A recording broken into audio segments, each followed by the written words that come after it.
رسول اللہ صلی اللہ علیہ وآلہ وسلم نے ارشاد فرمایا،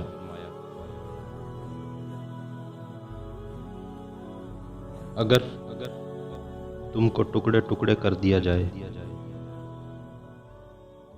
پھر بھی شرک نہ کرنا۔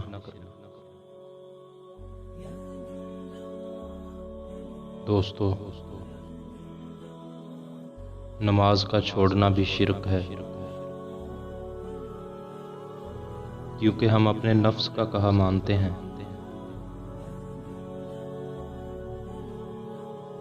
نماز کے ٹائم پر دنیا داری میں مگن رہتے ہیں اور شرک جیسے گناہ کبیرہ کو اپنے نامہ اعمال کا حصہ بنا بیٹھتے ہیں۔ ذرا سوچئے گا اس بات پر۔ اللہ کریم ہم سب کو نمازی بنائے، آمین ثم آمین۔